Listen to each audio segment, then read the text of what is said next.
Hello everyone. Today I'll be the discuss of your topic name is kinematic viscosity.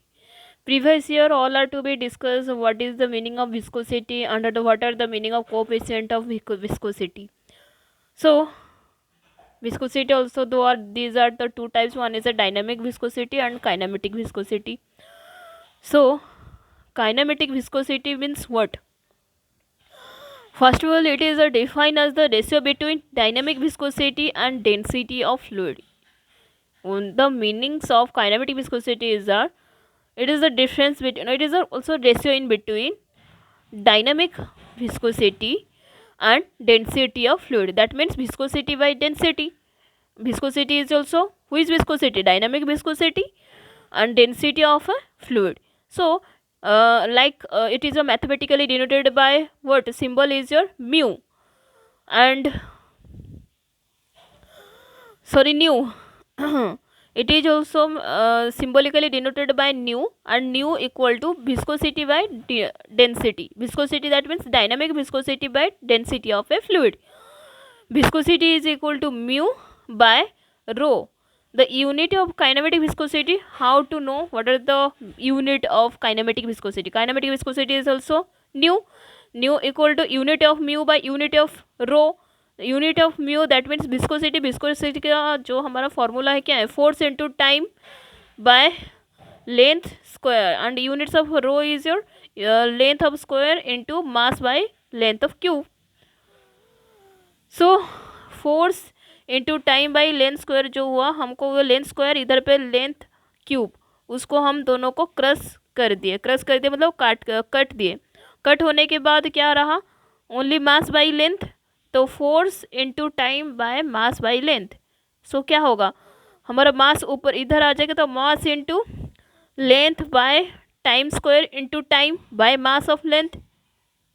Okay, क्योंकि जो हमारा force है, force का क्या रहेगा? Mass into length by time square into time का time रहा डिवाइडेड मास बाय लेंथ. तो अगर हमारा टोटल ऑल ओवरऑल को अगर क्रश करके जहाँ जिधर पे कट करना है, कट करने के बाद हमारा आंसर आएगा length of square by time. So force का जो फॉर्मूला है क्या हुआ? Mass into A you. So mass into length by time square. तो उसका हम टोटल ऑल ओवरऑल फार्मूला डालेंगे तो ये आंसर आएगा लेंथ स्क्वायर बाय टाइम. तो हमारा जो यूनिट रहेगा काइनेमेटिक विस्कोसिटी का, लेंथ स्क्वायर बाय टाइम रहेगा. देन एम के एस अगर देखेंगे, और मतलब यूनिट का एम के एस हो या ऐसा यूनिट हो, उसमें क्या यूज़ किया जाएगा? काइनेटिक विस्कोसिटी का मीटर क्यूब बाय सेकेंड, क्योंकि length of square by time. So metre cube by second और मीटर स्क्वायर बाय सेकेंड हम वो लिख सकते हैं. किसके लिए? अगर एम के एस रहा तो metre cube by second, S I के लिए metre square by second. And C G S unit of C G S unit के लिए क्या लिखेंगे? आज इक्वल टू स्टोक लिखेंगे, क्योंकि हमको पता है centimetre square by second is one stoke. तो one stoke equal to centimetre square by second. उसको अगर हम मीटर स्क्वायर बाय सेकेंड लिखेंगे, 1/100 of square by metre square by second, that to be 10⁻⁻⁴ metre square by second. Okay, अगर C G S रहा. तो अगर centistoke रहा, centistoke means हमारा जो रहेगा वो क्या रहेगा? 1/100 स्ट्रोक. याद रखना है ये सारा चीज़. एक तो हमारा एम के एस और एस आई के लिए क्या होगा? मीटर क्यूब बाय सेकेंड और metre square by second. And C G S के लिए हमारा क्या रहेगा? One stroke equal to centimetre square by second. और उसको अगर हम आज मीटर में लिखेंगे तो हो 10⁻⁻⁴ मीटर स्क्वायर बाय सेकेंड. ये सारा चीज़ आप याद रखना. एक तो रहा ये, और एक रहा ये, एंड ये जो हमारा रहा सी जी एस का. And centi stoke equal to क्या रहेगा? सेंटी स्टोक मीन्स हमारा 1/100 इंटू स्टोक. तो ये हमारा रहा काइनेमेटिक विस्कोसिटी. देन आएगा हमारा Newton's law of viscosity. So पहला गया हमारा dynamic viscosity, and then after that kinematic viscosity. Then now will be discuss Newton's law of viscosity. तो न्यूटन्स लॉ क्या बोलता है विस्कोसिटी में? Tau equal to mu into d u by d y. Okay, tau equal to mu d u by d y. Then variation of viscosity who is temperature for liquid के लिए हमारा क्या रहेगा, mu equal to mu zero and bracket 1/1 plus alpha t plus beta t square. ये हमारा formula रहा। ये formula हमेशा याद रखना, mu equal to mu zero, then हमारा ब्रैकेट स्टार्ट होती है 1/1 plus alpha t plus beta t square. अभी पूछो कि म्यू क्या है, mu is your viscosity of liquid. Okay, ये देख लीजिए।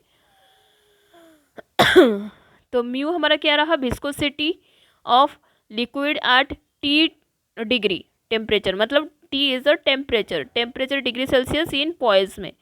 अगर म्यू ज़ीरो रहेगा तो viscosity of a liquid at 0 degree Celsius in temperature, तो इसमें कोई टेम्परेचर रहेगा, यहाँ पे 0 डिग्री टेम्परेचर रहेगा।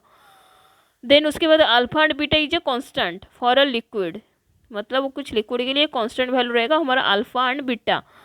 Then mu zero equal to हमारा जो पॉइज रहेगा उसका हमेशा म्यू ज़ीरो जो अगर गिवन नहीं दिया होगा तो उसका एक हम अमाउंट लेते हैं, एज्यूम करते हैं। तो mu zero equal to 1.79 into 10⁻³ poise, याद रखना 1.79 into 10⁻³ poise, and alpha equal to 0.03368 and beta equal to 0.000221।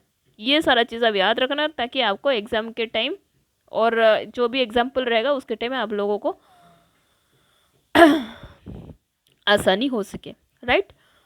तो आज हम जो पढ़ाई किए किसके ऊपर पढ़ा कि एक है काइनेमेटिक विस्कोसिटी, और काइनेमेटिक विस्कोसिटी में यूनिट क्या है, और सीजीएस के लिए हो, एमकेएस के लिए हो, एसआई के लिए हो कि वो क्या यूनिट है। देन न्यूटन्स लॉ क्या है, न्यूटन्स लॉ ऑफ विस्कोसिटी में क्या होता है, एंड एक तो हमारा वेरिएशन ऑफ ए विस्कोसिटी रहती है टेम्परेचर का क्या है।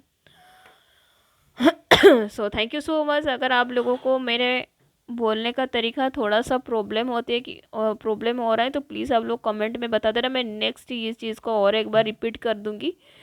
बट फिर भी और एक बार फिर से आपको बोल देती हूँ, हमारा आज जो चैप्टर रहा एक तो हमारा काइनेमेटिक विस्कोसिटी के ऊपर रहा, और काइनेमेटिक विस्कोसिटी में क्या यूनिट्स हैं, what is the meaning of kinematic viscosity, what are the formulas of kinematic viscosity, and what are the symbolically it is denoted by who is name, and what are the units of kinematic viscosity, and what are the Newton's law of viscosity, and various of type of viscosity with the temperature, and what are the formulas।